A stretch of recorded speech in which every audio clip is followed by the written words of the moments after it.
السلام علیکم ناظرین، میں ہوں آپ کا ہوسٹ نعمان شاہ۔ ناظرین، ہماری مذہبی سیاسی جماعتیں کتنے سالوں سے جب سے پاکستان بنا ہے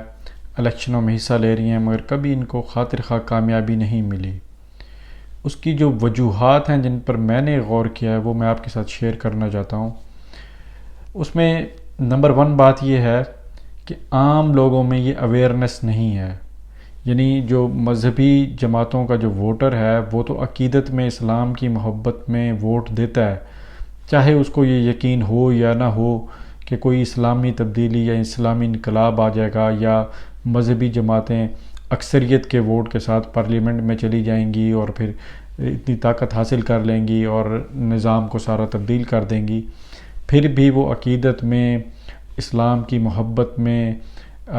ووٹ کو اسلام کی امانت سمجھتے ہوئے وہ مذہبی جماعتوں کو ووٹ دیتا ہے۔ مگر جو لے مین ہے، جو عام آدمی ہے،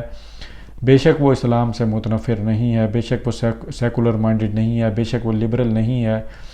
مگر وہ پھر بھی دوسری سیاسی جماعتوں کو ووٹ دیتا ہے۔ اس کی وجہ یہ ہے کہ ہم نے 3 باتیں میں آپ کو بتاؤں گا۔ ہم نے 2 اویئرنیس سے متعلق ہیں، ہم نے ایک اویئرنیس پیدا کرنی ہے اور ہمیں ایک عملی اقدام کی طرف جانا ہے۔ اویئرنیس میں سب سے پہلی بات یہ ہے کہ عام آدمی لے مین جو یہ سمجھتا ہے کہ مذہب کا سیاست سے یا ریاست سے کوئی تعلق نہیں ہے، ہمیں اس اویئرنیس کو بڑھانا ہے۔ اور یہ اویئرنیس ہم اسی صورت میں بڑھا سکتے ہیں جب ہم 1300 سالہ اسلامی تاریخ کو، جو ہمارے سلاطین گزرے ہیں، ہمارے بادشاہ گزرے ہیں، ہمارے خلفاء گزرے ہیں، ہم اسلامی تاریخ کو خلفائے راشدین کے حوالہ سے یا تابعین کے دور تک تو اچھا سمجھتے ہیں، اس کے بعد ہم سمجھتے ہیں کہ یہ سارا اسلام کے خلاف نظام تھا، اور باقی جو 1100 سال مسلمانوں نے پریکٹس کیا یہ اسلامی نظام نہیں تھا۔ ہمیں اسلامی سلاطین کی عوام کو ہمیں اویئرنیس دینی ہوگی کہ وہ بے شک خلافت اعلی منہاج النبوہ تو نہیں تھی، مگر اسلام ہی کی حکومت تھی، حاکمیت اسلام ہی کی تھی 1100 سال تک، خلافت عثمانیہ کے اختتام تک۔ اس کی ایک میں چھوٹی سی مثال دیتا ہوں آپ کو کہ سلطان سلیمان جب ان کا انتقال ہوا، جن کو اہل یورپ سولومن دی میگنیفیسنٹ کہتے ہیں، انہوں نے یورپ کی طرف فتوحات کا سلسلہ شروع کیا۔ بہت عظیم سلطان گزرے ہیں خلافت عثمانیہ کے۔ سلطان سلیمان کا جب انتقال ہوا، ان کی جب وصیت ملی تو اس وصیت میں لکھا ہوا تھا کہ میرا جو ایک ٹرنک کہہ لیں، ایک صندوق کہہ لیں، وہ میرے ساتھ دفن کیا جائے۔ تو اس وقت کے جو علماء تھے وہ حیران ہوئے بڑے کہ اس میں تو بادشاہ کے ہیرے جواہرات ہوں گے، یا بادشاہ جو اس وقت جو شاہی زیور پہنتے تھے وہ ہوگا۔ تو انہوں نے کہا یہ تو بڑا غیر اسلامی ہے کہ یہ بادشاہ کے ساتھ یہ دفن کیے جائیں، تو اس لیے انہوں نے مناسب سمجھا کہ اس صندوق کو کھولا جائے کہ اس میں ہے کیا۔ جب انہوں نے صندوق کو کھولا تو سب علماء حیران اور پریشان ہو گئے دیکھ کے کہ اس صندوق کے اندر وہ سارے فتوے موجود تھے جو انہوں نے سلطان سلیمان نے اپنے دور حکومت میں علماء سے لیے تھے، اور انہوں نے لکھا ہوا تھا کہ میں یہ اس لیے چاہتا ہوں کہ یہ میرے ساتھ دفن کیا جائیں کہ اللہ تعالیٰ کو میں ثبوت دے سکوں کہ یا اللہ، جب میں تخت پر بیٹھا اور میری موت تک میں نے ہر فیصلہ علماء سے فتوے لے کر کیا ہے، تو اس میں یعنی کہ اگر میرے فیصلے غلط ہیں یا صحیح ہیں، اس میں میں ذمہ دار نہیں، علماء ہیں۔ تو اس وقت کے جو شیخ الاسلام تھے انہوں نے ایک جملہ کہا، شیخ الاسلام ابو سعود ان کا نام تھا، انہوں نے ایک جملہ کہا، انہوں نے کہا یا سلطان، آپ نے اپنی جان تو بچا لی، ہمیں پھنسا دیا۔ تو یعنی یہ پریورٹیز ہوتی، یہ ہوتا ہے اسلام کی حاکمیت۔ تو جب تک ہم اسلامی تاریخ کے حوالہ سے عام آدمی کو یہ اویئرنیس نہیں دیں گے کہ ہمارے سلاطین نے، ہمارے بادشاہوں نے اسلام کی حاکمیت کیسے قائم کی، تب تک عام ووٹر لے مین یہی سمجھتا ہے کہ ریاست کا اسلام سے کیا تعلق ہے، اس ریاست انڈیپینڈنٹ چیز ہے اور اسلام جو ہے وہ ایک ذاتی انفرادی حیثیت کی پریکٹس کا نام ہے۔ نمبر 1 یہ اویئرنیس ہمیں دینی ہے تاریخ کے حوالہ سے۔ نمبر 2 اویئرنیس ہمیں کیا دینی ہے، جو ایک عام لے مین یہ سمجھتا ہے کہ جب پاکستان کا جو کانسٹیٹیوشن ہے اس میں جب لکھ دیا گیا ہے کہ تمام قوانین اسلامی ہوں گے، اسلام کے خلاف کوئی ایسا قانون نہ پریکٹس کیا جائے گا، نہ پاس کیا جائے گا، تو اسلام نافذ ہو گیا، بس اسی کو اسلام کہتے ہیں۔ عام لے مین یہ سمجھتا ہے کہ جو ہمارا کرنٹ ڈھانچہ ہے، جو ہم پریکٹس کر رہے ہیں سارا ریاست کے اندر، یہی اسلام ہے، اسی کو اسلام کہتے ہیں، اور کون سا اسلام ہوتا ہے۔ تو ان کو سادہ سی ایک یہ بات کہوں گا، اگر یہی اسلام ہے تو پھر جتنی مذہبی جماعتیں ہیں وہ تو اس نام پہ ووٹ لیتی ہیں کہ ہم اسلام کا نفاذ کریں گے، تو پھر ان کو ووٹ کیسے ملتا ہے؟ یعنی اس بات کو یوں سمجھیں کہ پاکستان آئینی ایک کانسٹیٹیوشنل حکومت ہے پاکستان میں، اگر کوئی الیکشن کیمپین میں یہ کہے کہ میں آئین بحال کر دوں گا اس لیے مجھے ووٹ دو، میں پاکستان میں آئین کا نفاذ کر دوں گا، تو لوگ اس کا مذاق اڑائیں گے، اس کو بے وقوف سمجھیں گے کہ آئین تو پہلے سے موجود ہے سسٹم کے اندر، آئین ہی کا تو سسٹم ہے، تو یہ کیسے کہہ رہے کہ میں آئین لے آؤں گا؟ اسی طرح اگر اسلام پہلے سے موجود ہے، اسلام سسٹم میں ہے، یعنی کہ اسلام ہی سسٹم ہے، تو پھر اسلام کے نام پر ووٹ لینے والوں کو ووٹ کیسے ملے؟ کہ یہ بھی بڑے افسوس کی بات ہے کہ اسلام کے نام پر ہم ووٹ لیتے ہیں۔ دیکھا جائے تو یہ ایک بڑی عجیب سی بات ہے کہ جب ریاست اسلامی ہے تو اسلام کے نام پہ آپ کیسے ووٹ لے سکتے ہیں؟ یعنی کہ اسلام کے نام پہ تو ووٹ ہونا ہی نہیں چاہیے، کیونکہ اسلام تو خود سسٹم ہے، اس میں ووٹ تو یہ ہونا چاہیے کہ میں اس کو مزید مضبوط کروں گا، مزید اس میں قرآن و حدیث کے حوالہ سے قانون سازی کروں گا، مگر ہم ووٹ ہی اسلام کے نام پہ لیتے ہیں کہ ہم اسلام لے کے آئیں گے۔ یہ اسی بات کی دلیل ہے کہ سسٹم میں اسلام نہیں ہے، اسلام کی بالادستی نہیں ہے۔ ایک تو ہمیں یہ اویئرنیس دینی ہے کہ موجودہ جو ہم پریکٹس کر رہے ہیں اس میں اسلام کی کوئی بالادستی نہیں ہے، اسلام کی کوئی سنوائی نہیں ہے، اسلام کی کوئی حاکمیت نہیں ہے۔ تو جو لوگ اسلام کی حاکمیت چاہتے ہیں ان کو سسٹم میں اسلام داخل کرنا ہوگا، اور اگر علماء کرام کو وہ ووٹ دیتے ہیں یا مذہبی جماعتوں کو ووٹ دیتے ہیں جن کے مشہور اسلام لانا ہے،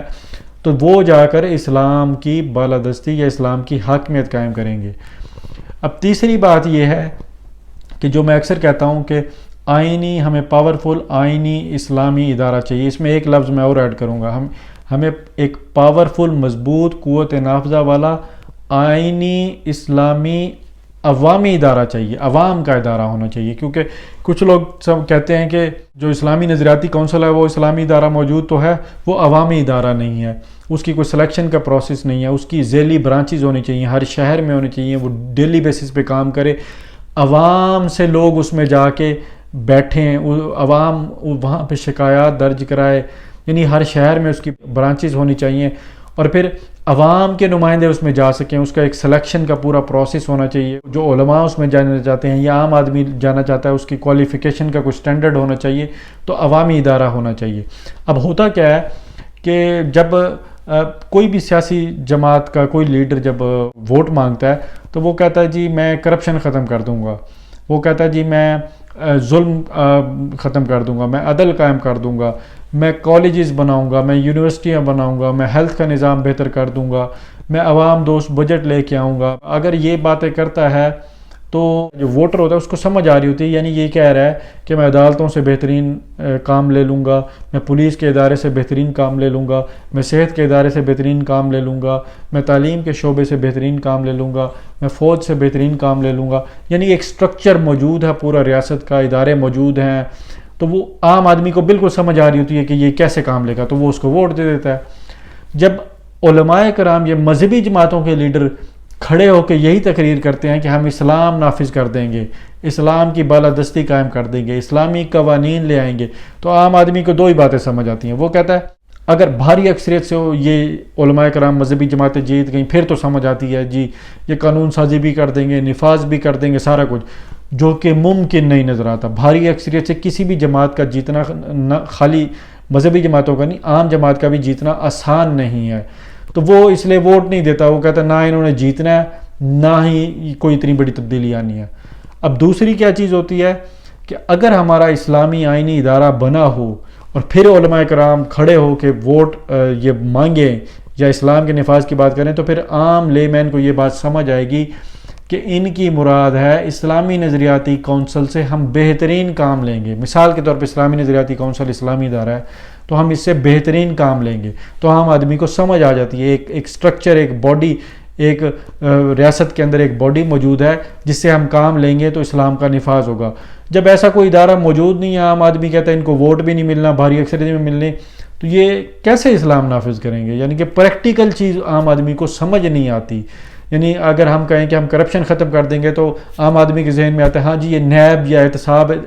ادارے سے بڑا اچھا کام لے لیں گے. ہم کہتے ہیں جی ہم قانون کی بالادستی کر دیں گے, وہ کہتے ہیں ہاں جی یہ پولیس اور عدالتوں سے اچھا کام لیں گے. ہم کہتے ہیں ہم اسلام نافذ کر دیں گے, تو عام آدمی کو سمجھ نہیں آتی کہ کیا کریں گے یہ اسلام نافذ, مثلا کیسے پریکٹیکلی کیسے کریں گے. ہاں اگر آئینی اسلامی ادارہ ہو جو اسلام کی رٹ بحال کیے ہو, تو پھر اب جب آپ ووٹ مانگیں گے تو عام آدمی کو سمجھ آئے گا کہ یہ بات کریں کہ اس ادارے سے ہم اچھا کام لیں گے. تو لہٰذا جو لوگ اس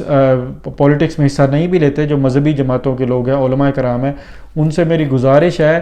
کہ حکومت پر پریشر ڈال کے سسٹم میں ایسی گنجائش ڈھونڈیں. بے شک کسی اسلامی نظریاتی کونسل کو مزید پاورز مل جائیں, اس کا پورا ایک پروسیس بن جائے, سلیکشن کا پروسیس بن جائے, اس کے ذیلی ادارے بن جائیں اور وہ ایک عوامی ادارہ بن جائے. تو پھر آپ جب ووٹ مانگیں گے, جو علماء پولیٹکس میں جاتے ہیں, تو ان کو بات کنوے کرنا اور ان کا ووٹ لینا بڑا پریکٹیکل بن جائے گا, عام آدمی کو سمجھ آ جائے گی. ابھی تو فی الحال یہ ہوا ہے کہ جب ہم پاکستان میں کہتے ہیں وفاقی شریعہ کورٹ اور اسلامی نظریاتی کونسل, جب ہم ان چیزوں کے ساتھ اسلام کی ٹرم لگاتے ہیں تو پھر اس سے بڑا کلیئر واضح ہو رہا ہے کہ ایک وفاقی شریعہ کورٹ ہے اور اس کے علاوہ باقی سب کچھ غیر شرعی ہے. اسلامی نظریاتی کونسل ہے, یعنی یہ جو کونسل ہے نا یہ اسلام کا کام کرتی ہے, باقی تمام کونسلز غیر اسلامی ہیں. یعنی اسلامی ملک کے اندر, اسلامی آپ نظام کے اندر آپ کسی چیز کے ساتھ اسلامی کیوں لگائیں گے؟ اس لیے لگائیں گے نا, آپ کو پتہ ہے کہ دو متوازی چیزیں چل رہی ہیں. جنہوں نے اسلام کو ماننا ہے وہ ان کے لیے جی وفاقی شریعہ کورٹ ہے, ان کے لیے اسلامی نظریاتی کونسل ہے, باقی ان کے لیے سب کچھ غیر شرعی ہے. یعنی اسلام کا لیبل آپ اسی لیے لگا رہے ہیں کیونکہ آپ کو بھی پتہ ہے کہ باقی سب چیزیں غیر شرعی ہیں, غیر اسلامی ہیں. تو لہٰذا ہمیں اویئرنیس پیدا کرنی ہے اور ہمیں ایک عملی آئینی ادارہ بنانے کی طرف کوشش کرنی ہے. اس کے لیے تمام علماء کو, تمام مذہبی تنظیمات کو جو اسلام الیکشن میں حصہ نہیں بھی لیتی, ان کو متفق ہو کے ایک درخواست ایک وزیر اعظم کو پارلیمنٹ میں کسی طرح پہنچائیں, وہاں پہ کوئی بل آئے, کوئی اس طرح کی چیز آئے تاکہ یہ ایک عملی اقدام کی طرف ہم بڑھیں. جزاک اللہ. نئے آنے والے ساتھیوں سے گزارش ہے کہ وہ چینل کو سبسکرائب کرتے ہوئے ساتھ موجود بیل کے آئیکن کو بھی دبا دیں.